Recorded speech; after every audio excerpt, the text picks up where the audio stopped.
किसी भी घटना को लेकर गुजरात की सरकार पूरी संवेदनशीलता के साथ सक्रिय और तत्पर रहती है, परंतु जहां तक कांग्रेस के द्वारा गुजरात पे आरोप लगाने की बात है, तो इसे मैं कहना चाहूंगा ये आज की बात नहीं है, ये 22 साल 24 साल पुरानी बात है।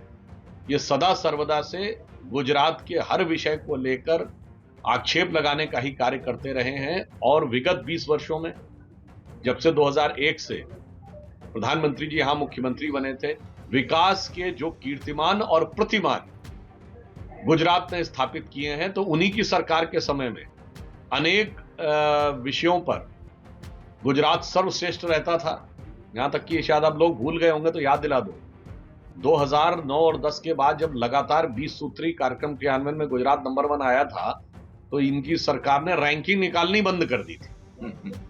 यहां तक कि जो प्राइवेट संस्थाएं और बड़ी पत्रिकाएं करती थी, तो वो मोदी जी को सर्वश्रेष्ठ मुख्यमंत्री बताती थी।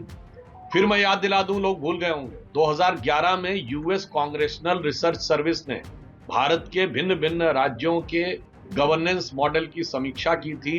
गुजरात की को सबसे बेहतर माना था और प्रधानमंत्री श्री नरेंद्र मोदी जी जो उस समय गुजरात के मुख्यमंत्री थे, again I am saying 2011 US congressional research service, उन्होंने कहा था कि गवर्नेंस तो शानदार ही है, वर्ड यूज किया था इज इनकरप्टेबल, यानी यहां किसी प्रकार का भ्रष्टाचार संभव नहीं है।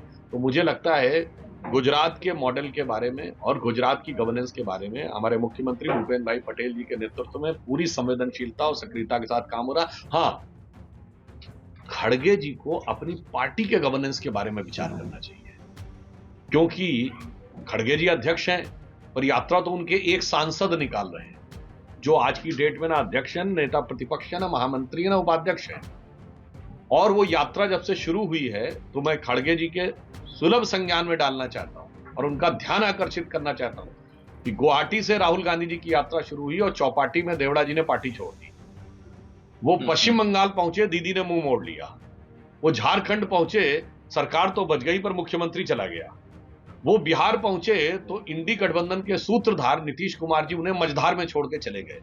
वो उत्तर प्रदेश में दाखिल होते हैं और राष्ट्रीय लोकदल एनडीए में आ जाता है।